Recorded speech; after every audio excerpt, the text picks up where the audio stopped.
सबै नमस्ते।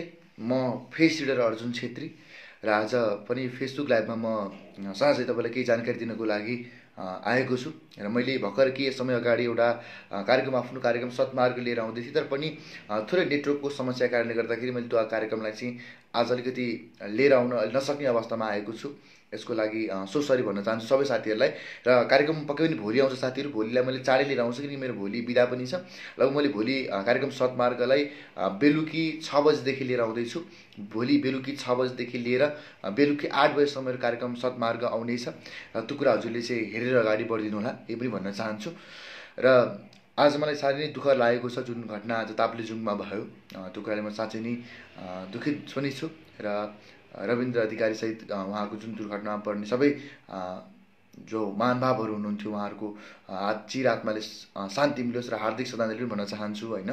र मैले भने साथीहरू, आज म लाइभमा थोरै आउन सकिनँ, यसको लागि I'm so sorry for that. म पक्कै पनि भोलि आउँदैछु। र मैले भनेको छु म धेरै बोल्न चाहन्न। मैले बारम्बार बताएको थिएँ कि यस्तो केही नेगेटिभ हुन्छ, नराम्रो खालको शक्ति पाइरहेको छु, विशेष गरी सिना मङ्गल, तर नेपाल अधिराज्य नै खतरामा छ भनेर मैले लगभग तपाईँको चाहिँ यो एउटा इन्टरभ्यू दिएको थिएँ। लगभग सबभन्दा मेरो पहिलो भिडियो जब मैले तपाईँको यो कुरा मैले आफ्नो फेसबुक प्रोफाइल पछि मैले बोलेको थिएँ। र आज एकदम यो दुःखद घटनाहरू गएको छ।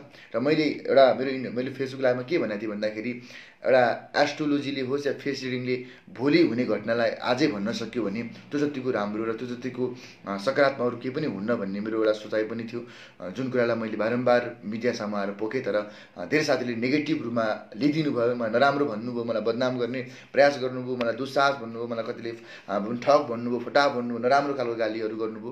र यसको प्रतीक्षा समयले बताउँदैछ, समयले भनिदिँदैछ कुरा सही हो या गलत। मैले एउटा पनि फेसबुकमा एउटा फोटोमा पनि लेखेको थिएँ, म सही छु या छुइनँ त्यो समयले बताउँछ, म आफै बताउन चाहन्न पनि मैले भनेको थिएँ। र कतिपय साथीले चाहिँ अर्जुन छेत्रीले सिना मङ्गललाई भनेको भन्नुभएको रहेछ, उहाँलाई म जानकारी गराउन चाहन्छु। त्यो एउटा सानो फेसबुक लाइभ पनि आएको, र यो कुरा पनि जानकारी गराउन आएको थिएँ कि म आज लाइभ आउन सक्दिनँ, म भोलि बेलुका 6 बजीदेखि 8 बजीसम्म आउँछ। हजुरहरू एकदम निकालेर हेर्नुहोला साथीहरू, किनकि सत्यतालाई हजुरले एकदम अगाडि, यो सबभन्दा मेरो पहिलो इन्टरभ्यू हो जुन मैले आर्टिस्ट खबर, नेपालको एउटा चर्चित खालको युट्युब च्यानल आर्टिस्ट खबरमा दिएको थिएँ। यसको डेट पनि हजुरले पब्लिस डेट पनि डिसेम्बर 28, 2018 को यो भिडियो हो। र यसमा मैले के बोलेको थिएँ सबै साथीहरूले कि चाहिँ मजाले सुन्नु होला र पक्कै पनि अगाडि बढ्नु होला मैले भन्न चाहन्छु। र यो मेरो भिडियो रहेको थियो सबभन्दा पहिलेको।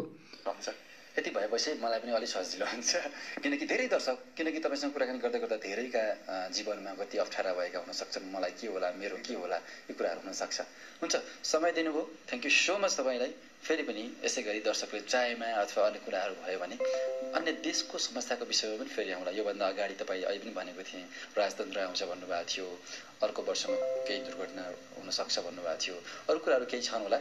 र कुनै ठुलो क्षति हुँदैछ भने जनताहरू सजग भइदिनु होला भन्न मन लाग्छ भने फेरि पनि तपाईँले निम्ता गरिदिनु होला, त्यो दर्शक माझ पुर्याउने काम हामी गर्छौँ। यो फागुनमा चाहिँ मैले देखेअनुसार एउटा नेपालमा चाहिँ ठुलो दुर्घटना हुने सम्भावना बढी छ। जस्तै प्लेन दुर्घटना, जहाँ तपाईँको चाहिँ हजारौँ त म भन्दिनँ, तर केही 20-30 जना मान्छेको मृत्युको एउटा योग बनिरहेको छ। जुन त्रिभुवन एयरपोर्ट साइडको मैले अहिले पछिल्लो अस्ति गएको थिएँ, थोरै अलिकति नेगेटिभ खालको भाइब्रेसन मैले बढी पाइरहेको छु क्या।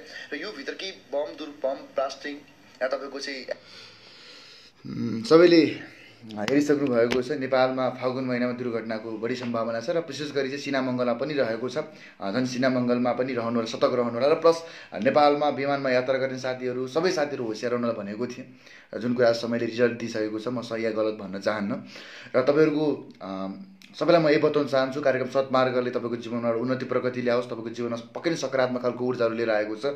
र मसँग यस्ता धेरै उदाहरण छ जसको मैले जीवनमा हजारौँभन्दा बढी व्यक्तिहरूको जीवन परिवर्तन भएको कुरामा चाँडै एउटा आफ्नै फेसबुक लाइभबाट हजुरलाई देखाउँदैछु, नभए एउटा अनलाइन माध्यमहरूबाट हजुरले हेर्न सक्नुहुन्छ अर्जुन छेत्रीबाट कसरी मान्छेको जीवन परिवर्तन भएको छ भन्ने कुरा हजुरले बुझ्न सक्नुहुन्छ। र यही भन्दै आजको लागि म तपाईँको चाहिँ फेस रिडर अर्जुन छेत्री पनि यो सानो लाइभबाट बिदा हुँदै र आज जुन दुःखद खबर मैले सुनेको छु, त्यहाँ जुन एउटा दुःखद घटना आज घट्यो, यसको लागि सबै तपाईँको जो व्यक्तिहरूको आज निधन भएको छ उहाँ सबैको आत्माले चिर शान्तिको कामना गर्दै र हार्दिक श्रद्धाञ्जली व्यक्त गर्दै म यो छोटो लाइभले हिट गर्न चाहन्छु। हस्त नमस्ते, शुभरात्रि, जय शम्भु, जय महादेव।